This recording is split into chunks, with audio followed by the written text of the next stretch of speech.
Well, if you are poor, stay away from Tom Segura's bag at any airport, at any place where I guess he's carrying his bag, because he will carry on about how poor you are, and be like, you know, I guess it all started where he was at an airport and some lady doing her job they had to check his bag, or had to told him to, check his bag for anything or whatever. And I'm sure there's more details without context that maybe what he's truly upset about the whole situation. I have a hard time believing anyone would get mad when you go to an airport and they're like, hey, we got to check your bag. It's like pretty understood. I have a feeling there has to be more. But he went on Twitter and said, it's always essentially people that want to abuse their power. It's like, that's why you're poor. And that's why you are doing your job, because you're poor. It's your mindset. You're poor. And there were some allusions to it back of how he truly felt about people who are poor. Now, when he was talking about previously on his podcast, is he went on a long, real in-depth, like genuine rant about people who get insecure or get mad or feel the type of way when he shows off his cars or shows off his money. Not even showing off, but when he lives his life, or the things they talk about is very rich people problems. It's like, yeah, those are people's problems, right? People that are going out of their way to comment, talk about stuff, even though you put it out there publicly. So you got to understand, like, look, there's going to always be people that, have an issue with you or feel like you're out of quote unquote touch. Whatever the fuck that means. I think a lot of that stuff's kind of weird, because it's like, I'm not out of touch. I'm actually just in touch with my current reality, and I can't relate. But anyways, I'm not trying to defend him here. Now it sounds like I'm trying to defend him, but no. But when someone is just literally doing their job, right? And you want to go out of your way, especially with the amount of people that follow you, and make yourself come off as a real douchebag. Because he made the emphasis, not how upset he is about. Everyone's upset about TSA. Everyone's upset about the airport security stuff. But for your emphasis of your frustration and your way of taking shots at someone, it's talking about how poor they are, when chances are 80 to 90% of people that show up to your shows or watch your stuff are people who, as you say, people who don't value their time. People that value their time are probably not going to listen to you and Bert literally just show up to an episode, have nothing prepared, and just talk about shit. Damn, sounds like I'm talking about myself. But, where you guys are notorious for banking 8 and 10 episodes, months and months of advance, just so you have shit to put out there and people will consume. And those people that consume your stuff don't value their time. And the same as the point you're trying to make here is that he's going back and forth with a bunch of people that had something to say.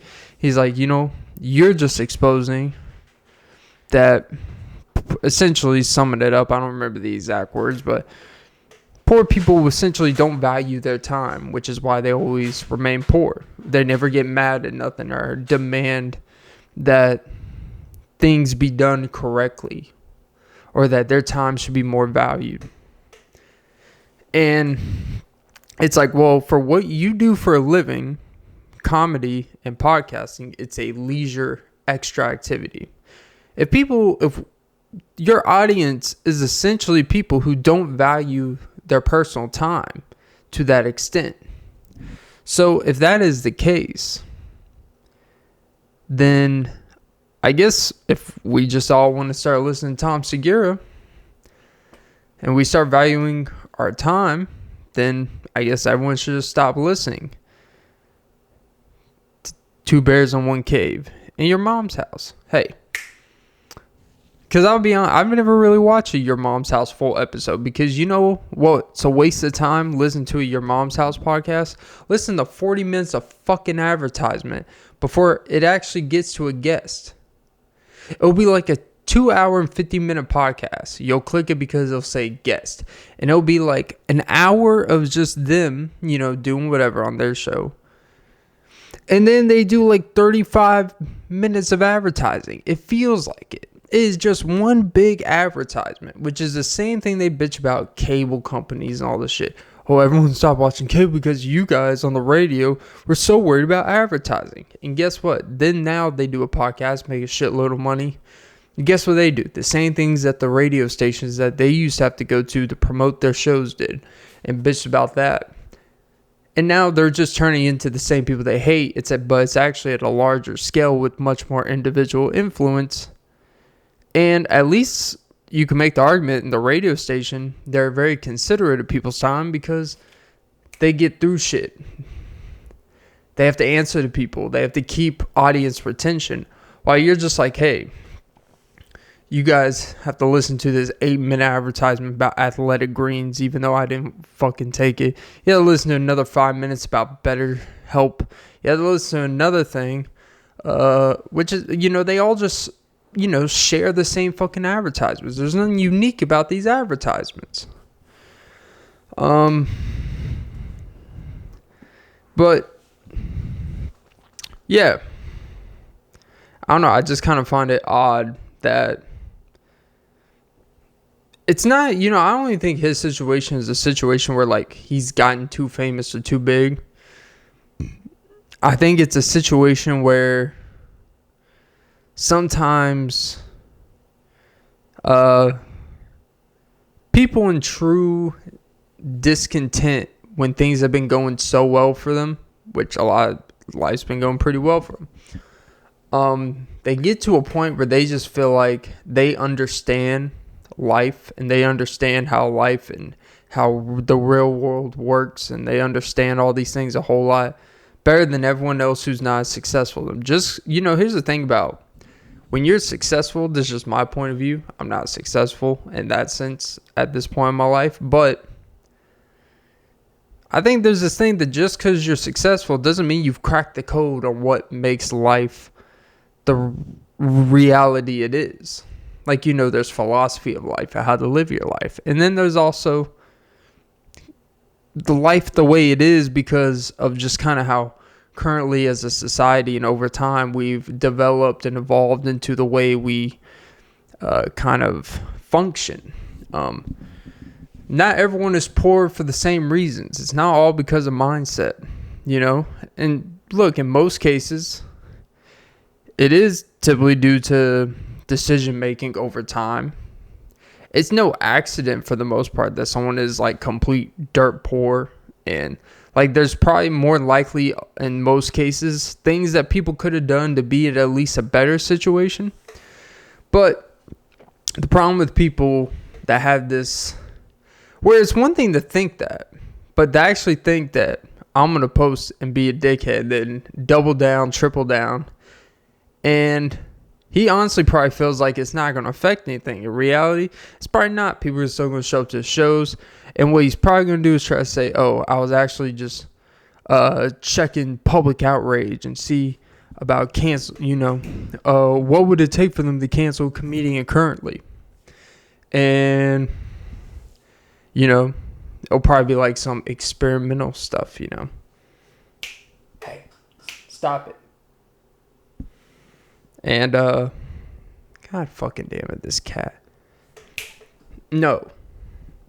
Sorry for interrupting my monologue, but the fucking cat, stop it. God damn, that's the thing with these, when these cats start to like you, they just want to fuck up and they want to sit in your fucking laptop and your transfer file. They just want to make you uneasy when you're trying to work. See, this whole like work at home shit, it's absolutely not. Well, it's all crap. Now I know why people rent studios absorbently. It's like, I don't have to worry about a cat moving my fucking camera off center or sitting on my laptop, potentially having it fall off the kitchen counter. And that's why I put on a towel so it can have a soft landing. But you know what? Fuck me. But yeah, this is a pretty long monologue. But yeah, I guess more of all that is, hey, Tom. Poor people check bags. Rich people don't have to check bags. So, but without these services that would require people taking positions so to make things more convenient for you, you really think someone who's making $300,000 a year is going to voluntarily check your bag? Probably not. And this obsession with other people's mindsets. Stop worrying about what other people's mindsets are. They weren't there spreading the gospel. They weren't there spreading about their thoughts on the world. They literally just like, hey, we got to check your bag, sir. And then you want to go on Twitter and kind of make an ass of yourself. Whatever. I don't know, man. But yeah. It just goes to show that success does not necessarily mean that you know everything about everything. So, I don't know. But yeah, welcome to episode 226 of the Often Be Podcast with Clint Nelson. I'm your host, Clint Nelson. Don't forget to like, follow, comment, subscribe, hit the notification bell. Most important, ladies and gentlemen, don't forget to suck some titties. I forgot to say that in the last episode, but don't worry. Well, yeah. But don't worry. I fit it in. Recording this on October 8th, I believe.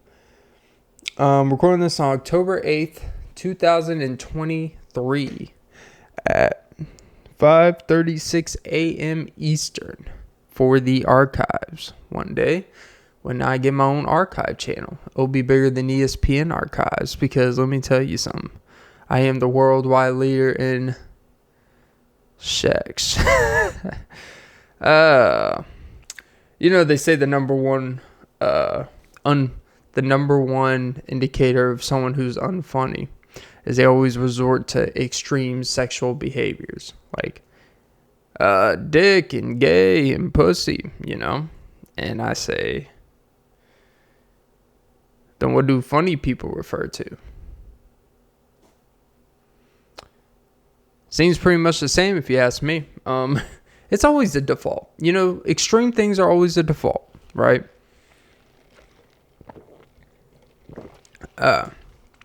Which, speaking of extreme, so for the past couple years, actually, I didn't do a review for Her Loss, but I did do for albums that I care about by artists. And obviously, Drake, the biggest artist in the world, well, except for Taylor Swift, apparently. I thought Drake was, but apparently, like, Bad Bunny has like 300 million followers and all this shit, and Taylor Swift is like taking over, a sport that, used to make me feel like I was 15, young and alive. And now I just feel it was all for... Damn, what's the name of that song? Yeah, I don't know. But yeah. But so Drake dropped For All the Dogs, right? I did a podcast probably like 3 weeks to a month ago where I got a false alert that the album was dropping on September 22nd. I thought it dropped that night. That was a surprise drop. And I checked, it didn't drop. I made a whole video about, hey, Google Alerts, whoever intern said, hey, it's here. It's like, that should be an automatic termination. But, honestly, I think I should be able to sue for some money because for it to be pushed back, and then not only pushed back to a date, but then be pushed back till 6 a.m. And then I was like, fine. I was up doing stuff. I was like, you know what? Any time that Drake drops, it typically is a good night. Things typically go well. So it finally became 6-ish a.m. And I was like, gonna listen to this top to bottom. So I play it on my headphones while I have it pulled up, but I'm still like reading some stuff. But I'm pretty locked in. And I'm listening track by track. And I'm like, okay, this is interesting. This isn't bad. This is okay. And then it was just kind of the same.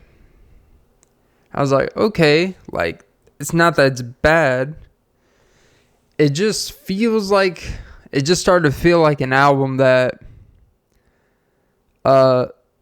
when you listen to like an unknown artist and they have like nothing to really talk about, but they're good by default.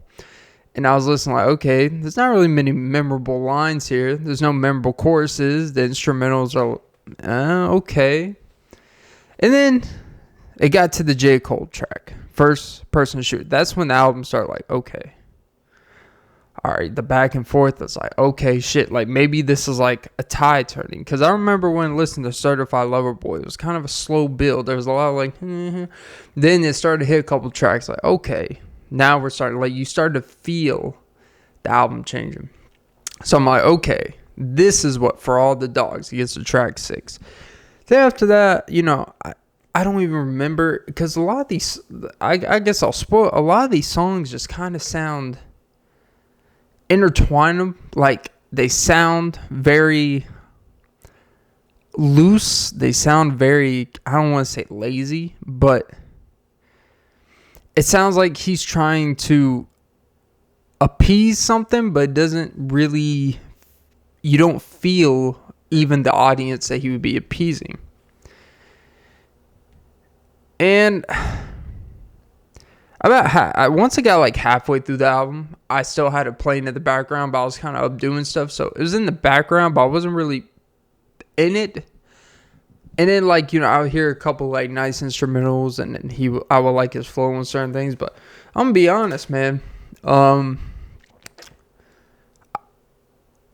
wouldn't even say I'm disappointed, because I can't really give a review.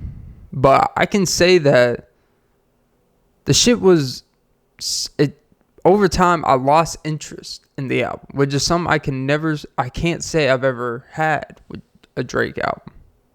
And I think that's what you be when I be seeing people's reviews and thoughts and reactions. I think I'm starting to get a similar feel that it's not that the music is trash. It's not that his bars were trash. They seemed very safe in a lot of cases. They seemed very well, with the exception of like 8 a.m. in Charlotte and a few things like, okay, like I see he got his soulful like singing bag. Like you felt a few songs had reminiscence of that singing. Oh, do you like the Take Care / the kind of the very old, like the 2012-ish Drake where he drops in like oh, and you felt that, but there was still a passion to it. And it felt like a lot of these are pretty soulless. Like you don't really feel. But the thing is yeah, you can't even be mad because he gave us a lot. Like 23 songs. I actually like it when big artists, when you're waiting, give you a lot. Like, I think people are like, oh, I just want to hear the best 11 and 12. It's like, nah, I kind of want to hear like 23. Because if I'm going to be waiting a year and a half for something as big as this, I want the year and a half to be worthwhile. And I don't know. Like, the thing is, I don't even know how to describe it. It's really puzzling. Like, you're just kind of listening there and you don't have much of a reaction to what you're listening to, bad or good. Like, there's no extreme feeling. It's all like, which is almost a worse film when you get to a point where it's almost like, I just don't have an interest in this. Now, a lot of people say that I'm Certified Lover Boy. And when I did the album, I actually, this is back when I actually, like, you know, prepared like the man. I actually sat down for like a day and a half, went through every single track and wrote down like notes for every single song, and I actually went on the podcast and did it. And read off the notebook and all that shit. It was probably boring ass listen, but I was actually proud. I did a rating. I did all that shit. I like doing those album reviews because it makes me sit down. It's relaxing. You actually get to critically think about what you like, what you don't like about songs.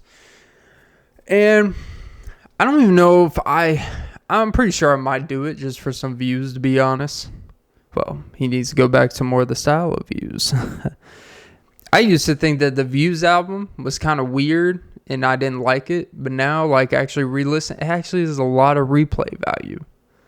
Like, a lot of songs are catchy. And I think the thing is, like, when an artist you feel like is kind of veering away from that intensity version of themselves, that tenacity, that quote-unquote dog in them, that, like, they still got something to prove, and they get to this point where he talks about how much he's the GOAT in this. It's like, yes, I would like to think Drake is one of the greatest of all time, but you can't keep saying it in an album that's underwhelming, that doesn't really show that this is your best evidence of why you're the GOAT.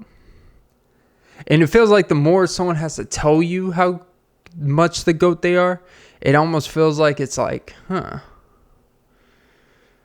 It's like, what do you have to talk about? Which kind of brings me to, I guess, my next thoughts about Drake in general now. And it's something I kind of was denying for a while. But I think it's kind of undeniable. It's kind of pretty evident. I just don't think I think he's too desensitized to any personal problems he may have. His problems are now on a different scale in terms of they're mostly like so up there in terms of how great his life is that his problems are very obsolete. And so that feeling, like, let's say people want the emotional Drake, though, talking about Hooters from Peachtree, always reminiscing about a girl in his teens that feels like she didn't give him the time of day but let him on, and he feels that, and he feels like, man, like, we're meant to be, you know, and all that shit. I think the reason why, like, Drake just doesn't make that because he doesn't have that in his life anymore. It's the opposite. It's more, he's in a different place where there's no girl that's gonna do that shit to him. So he gets anything and everything he wants.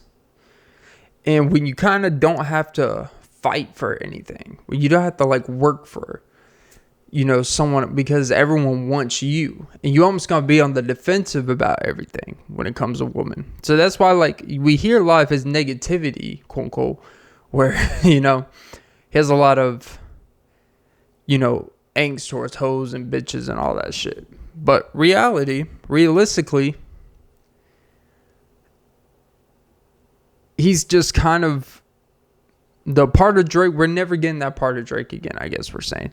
But what's inexcusable is the fact that there were just not many, like, pure just rap, good melodic songs here. And most importantly, there's a lot of, like, weird titles. Like, I never thought the title Santa would be on a Drake album in any capacity. There's, like, this song called Santa 7869. 79s. I don't know. It's some weird shit. And I was listening, I was like, you know, this seems like a track that they didn't know what to name it, but because he's just dropping bars after bars, they're just like, put whatever. And it has, like, a weird name. Like, okay. Clicked on it, it was not exactly that. He came off as corny in some places.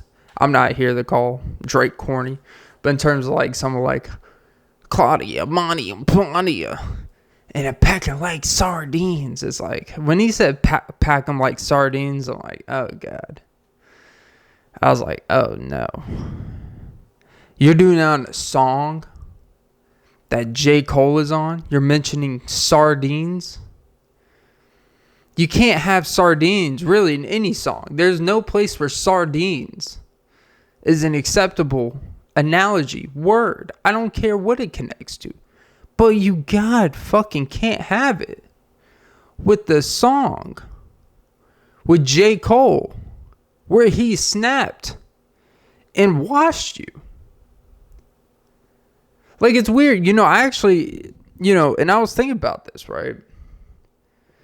I think Drake is a lot more comfortable just when it comes to just writing raps and music and like just pure like bars, the ones we like.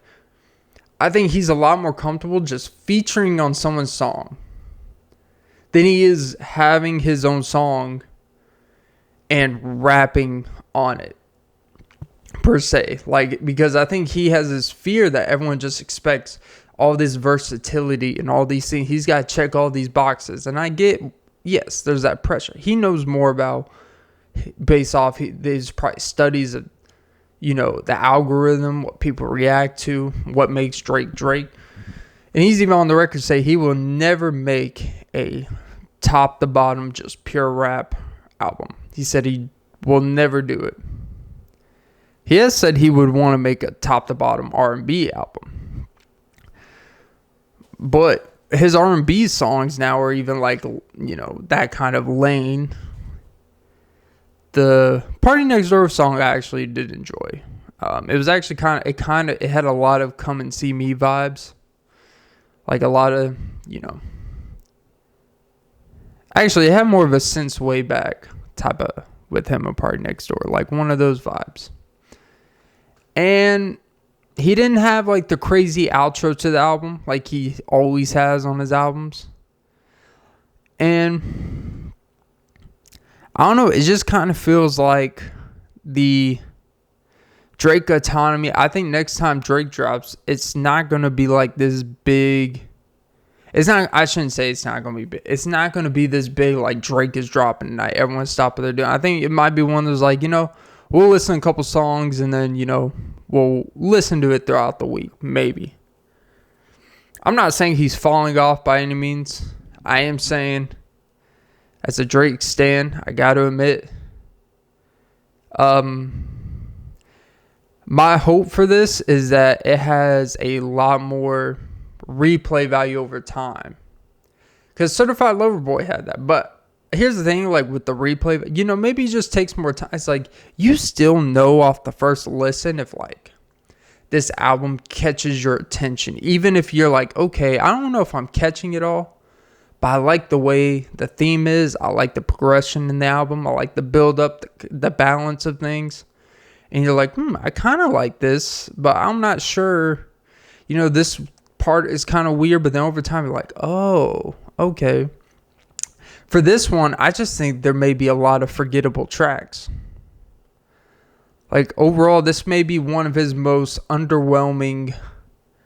I don't think there's going to be any real hits off this album, to be honest. I mean, Slime You Out was dropped in 8 a.m. in Charlotte, and the J. Cole song, First Person Shooter. And I think all these other ones, it could be. They might make a few music videos, one with Lil Yachty. Anytime it has like a big feature, maybe one with Bad Bunny. But I think overall, there's not going to be any headlines coming out of this. There's not going to be any take cares. There's not going to be any starter from the bottom by any means. Not even like a From Time. Not even a. Like, I think, honestly, compared to her loss was like. It's going to age like really well. Her loss like has like a lot of just like bangers. Like catchy bangers. And this one just has a lot of, not much is getting my attention at first. There's a lot of things that kind of make it a little boring and repetitive. But I'm not in a position to like criticize Drake. But I guess that kind of goes into, so actually like Lily found out like less than an hour ago, apparently he legitimately made a post to Joe Budden. Because I saw Joe Budden actually. I didn't watch the episode, but I saw. They posted the episode like a day or two after it came out. And basically the first hour and a half reading the timestamps and description, they're talking about Drake and the album. And I haven't heard their reactions, but I guess, and I think based off the album, I probably had a good idea that they were going to kind of can it a little bit and be slightly disappointed. I'm sure Joe was going to have some type of benefit of the doubt for the time being for Drake, because he actually does have a real affinity regardless of his diss track 9 years ago. But I guess Joe went in on it. And I'm pretty sure I have an idea probably what some of the criticisms are, but essentially in the Instagram post, which was like a fucking newsletter, this man basically called Joe Budden a quitter and rap. He's a failure. He quit rap. And he was kind of like sending a message to artists in the game and how you should view critics. But even how you should view critics who once did what you did, but never even was all that success. Even though Joe Budden did have success. Now, obviously not to the level that Drake, but at the same time, like Drake, you could say that in defense of Joe, you could say that same statement literally about anyone. Like literally anyone, because then Drake starts mentioning, I have a 767, he has a modest house. It's like, oh. He starts kind of going down that Tom Segura route of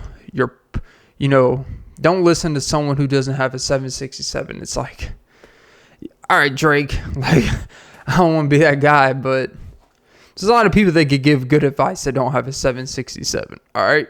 And just because you have one, you've done some things in defense and as a fan, that just because you have a 767 doesn't mean I'm going to take autonomous advice from you about everything. But when it comes to music, yes, okay. And when it comes to pursuing and becoming to the level of you are rap, of course. But he eviscerated Joe, saying Joe basically projects his hate on artists based off his experience and what happened to him, per se. And tell them hey, don't listen to these people that are failures in this and all this stuff. And saying he left rap to do this because it's the only way he could actually make a living and not live check to check. And I may say he spelled check to check, I guess, like Canadians with the Q-U-E. So I guess he was checking the mate there.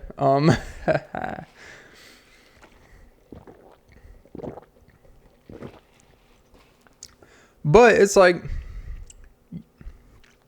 I have a feeling when it comes, if I had to guess what Joe's response would be to the leaving the rap to do this, he would be like, yes, I fucking did. If you were doing something and you could make more money doing something else, you wouldn't. He would probably say it. And I think he would acknowledge, yes, Drake, you are infinitely more successful than me. You have everything I don't have and all this stuff. But then Joe would probably throw a couple strays his way. And I don't know what those strays would be, but knowing Joe, he'd be like, you're right about this. You're absolutely right. But let's not forget when Kevin Lyles, he always mentions Kevin Lyles and everything. But it just kind of, and I guess it opens, the floodgates for criticism in music in general, as I just kind of criticize loosely the album that I barely listened to. But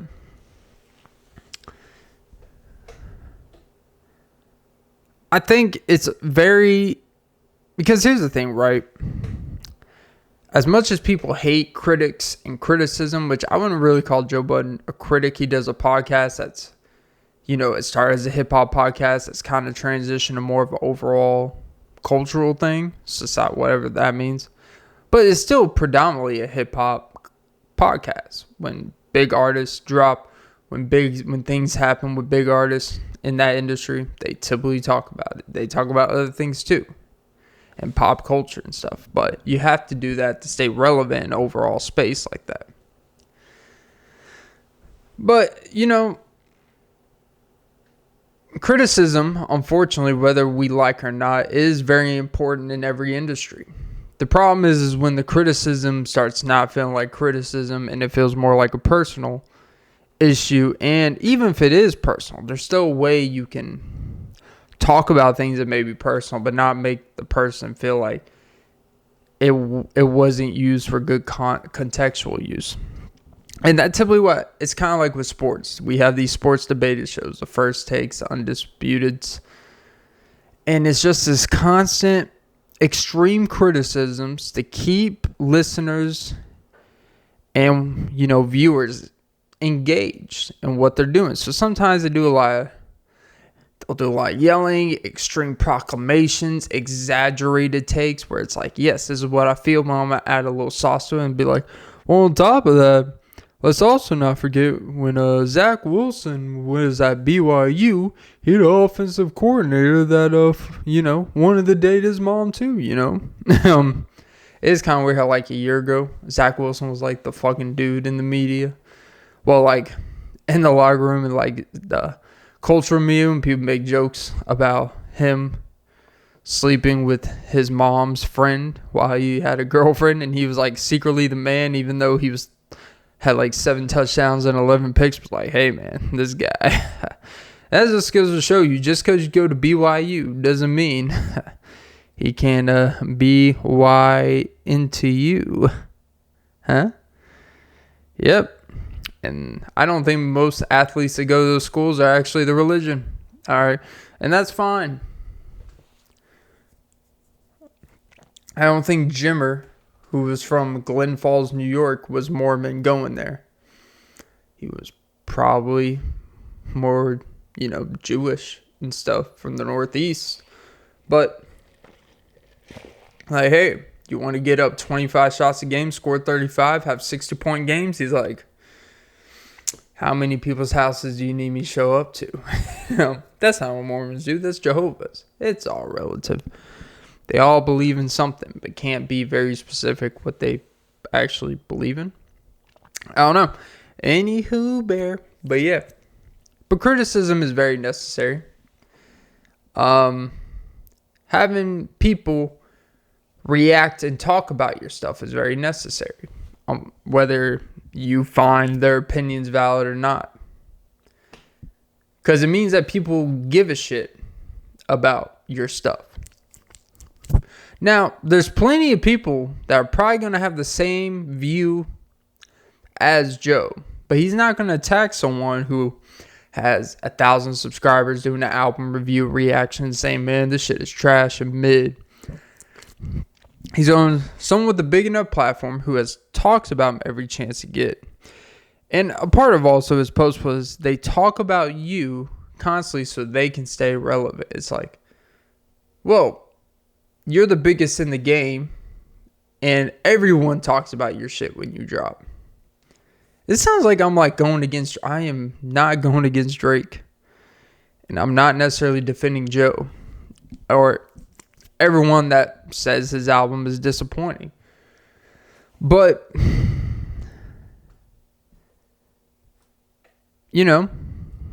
and it seems like he's more on the defense because, maybe this just kind of an inside psychological thing.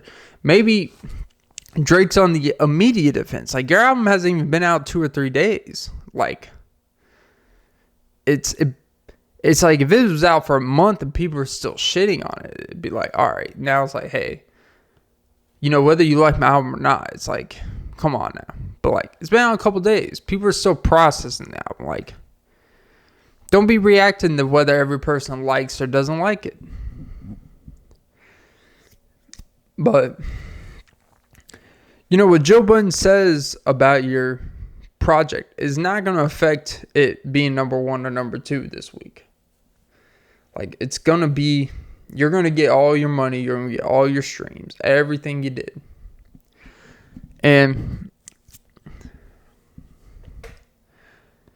But yeah, So yeah, I don't know. I guess go give the album a listen. Chances are you probably have if you clicked on this video. But yeah, so yeah, I will say though, that Joe Budden format of like having 5 or 6 people, I don't know how they do it, man. I be telling Ice and Ish, well, especially Ish, be getting annoyed as fuck when people be like interjecting in the point. Like it seems like it's almost like when you know someone gets annoyed when you do X, Y, and Z, you accidentally, because I doubt they're doing it on purpose. It's almost like you interrupt them more, you know? But that's the thing, when you do a show like that and you have 5 or 6 people on an active mic, and it's very important for everyone to be involved in the conversation. Because, you know, here's the thing that people don't think about. People always say they get annoyed when people interrupt on a podcast, and there is a level where it can get really annoying depending on the environment and how consistent it is. But if it was just one person always talking at a time, no constant reaction, no like immediate reaction to someone said for them to clear it up or to add on to it, or to be like, wait, you really think that? Like, yeah. And then it opens up another conversation. Especially when you're trying to fill on their show. They're at least trying to do 2+ hours. And they do 2 or 3 episodes a week. Like, feels like they drop every other day type of thing. And, you know, that thing, you know, you can look at it 2 ways, right? It would be very easy to be on that show because it's like you have all these people to carry the show when you don't have anything to say. It's very easy to have a conversation when it's already there and you just put your input. And then it's also like, okay, well, I have to sit here, but I have to listen more than I talk. And sometimes listening can be very draining, especially when people are over talking, yelling, and all this stuff. And then there's the other side where it's, man, like, this shit can be hard as fuck, you know? Always doing it the frequency they do and having it feel like, man, it's a lot going on here, right? That's not the point I was trying to make, but so like, because like before, as I was saying, the talking, so many people. It's like it could be hard because then it could be very easy because you don't have to do as much.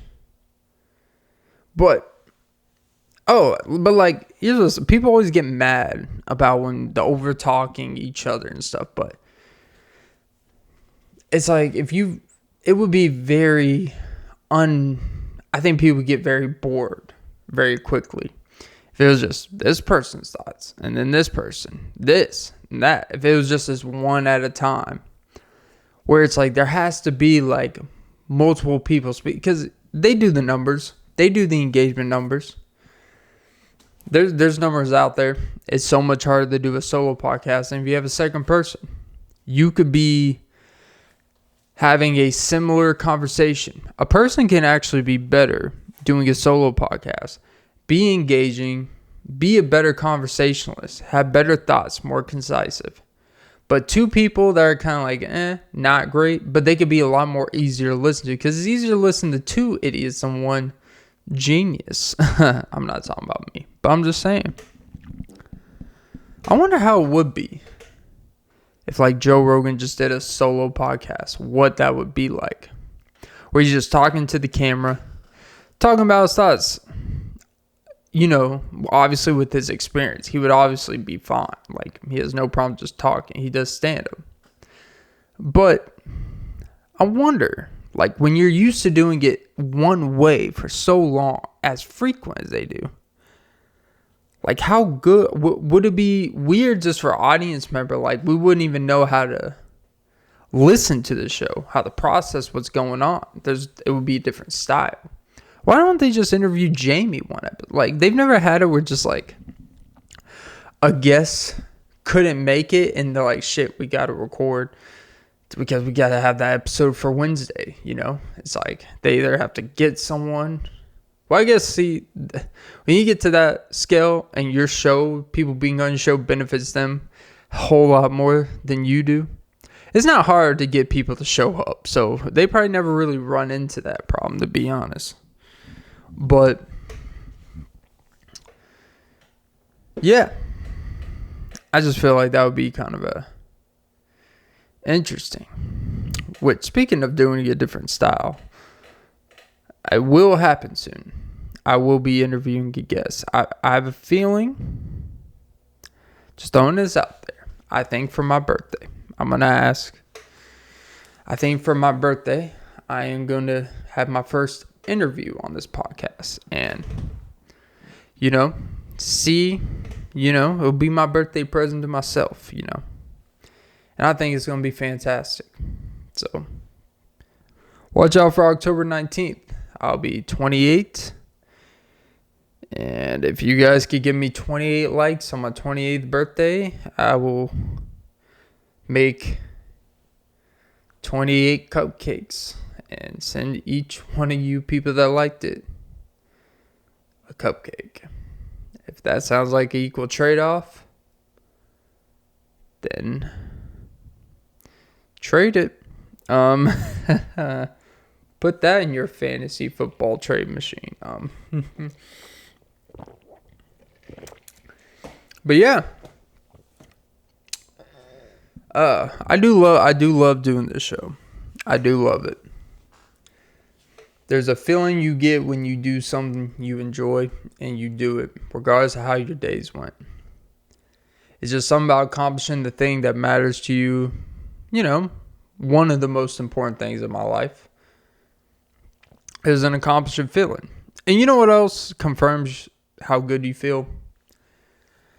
And it happened again. And I don't say this to toot my own horn. I say this actually because the more it happens, the more graceful I am for what I have done for my health, my body.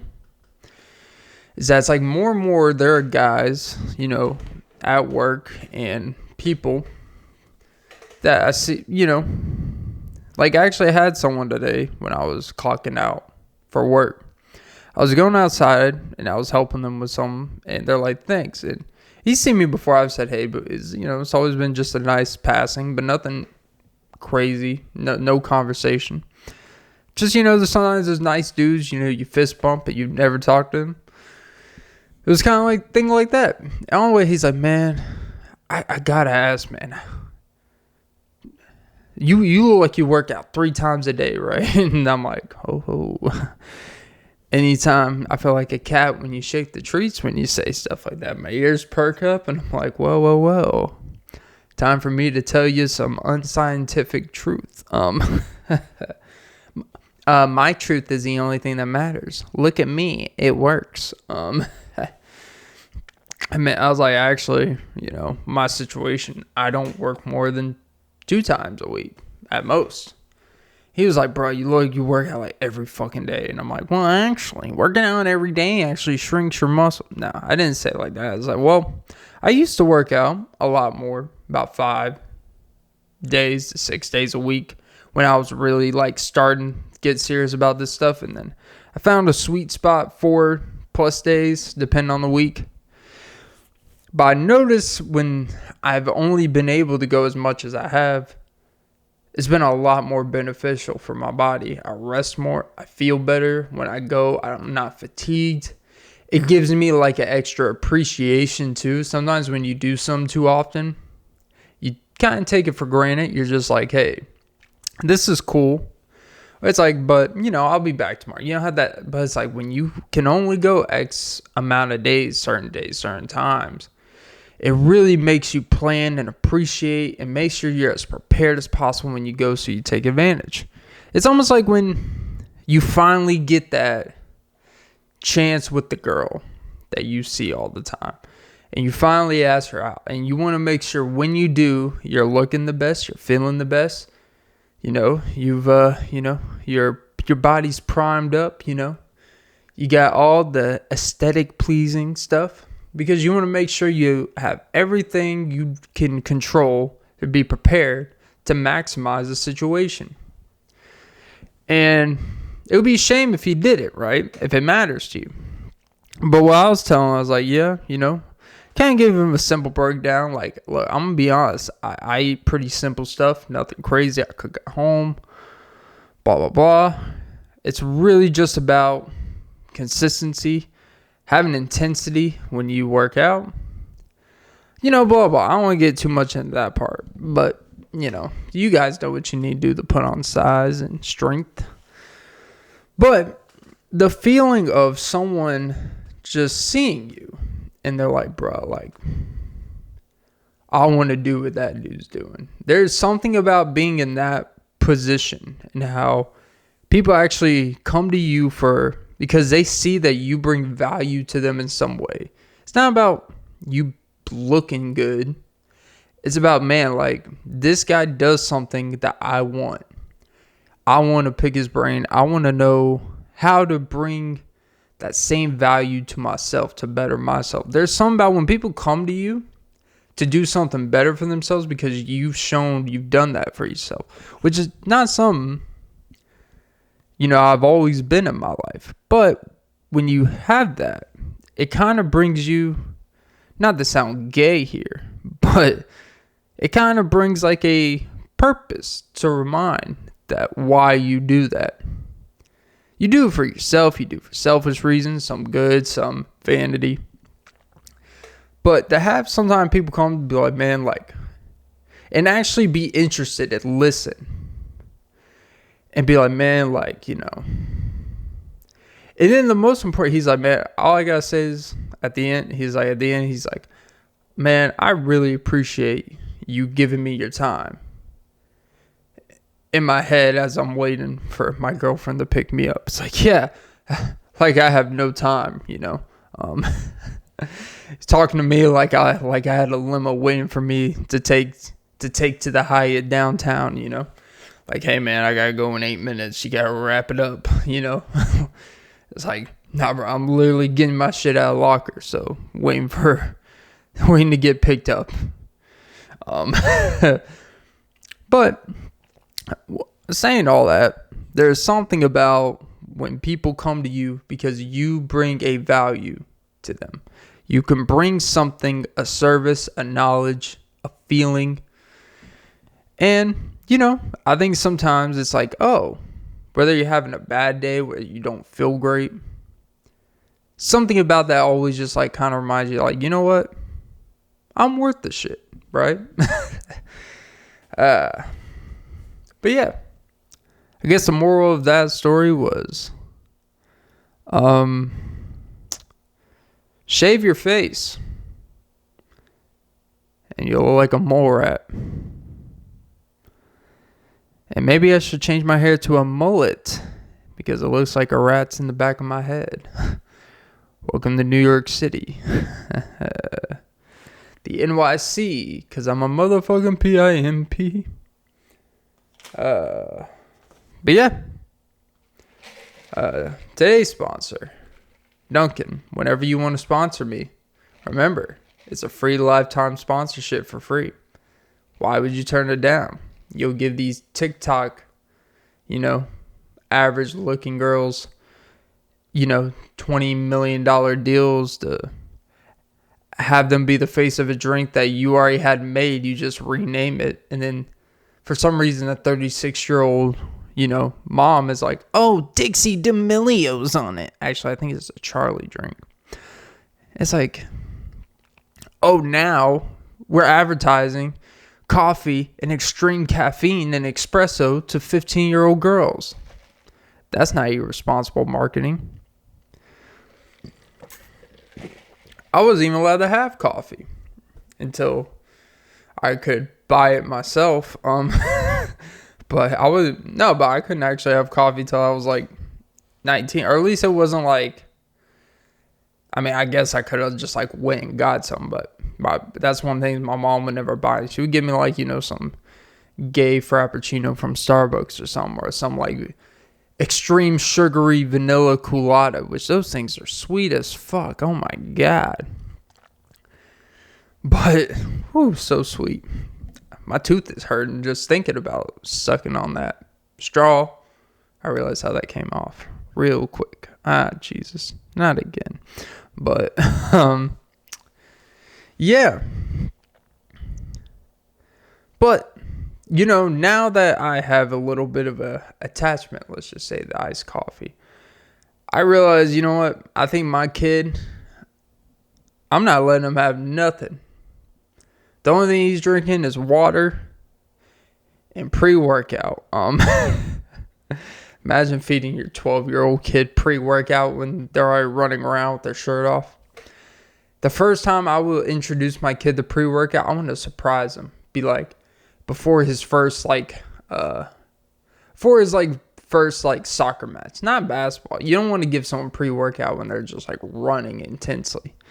But soccer, a little jogging, a little this. Give it before a soccer game. And especially if he's on the, like a midfielder. Every time someone comes across, the dude's just like locked in with the pre-workout and he's just freaking headbutting people that come across, just laying little fuckers out. Like, he'll probably get banned for the league. He'll probably be the Vontez Perfect of, this little league soccer league, just decapitating guys. Decapitating kids, give them CTE. That's nothing to joke about, but be like, why would your son do that? It's like, hey, it's not me.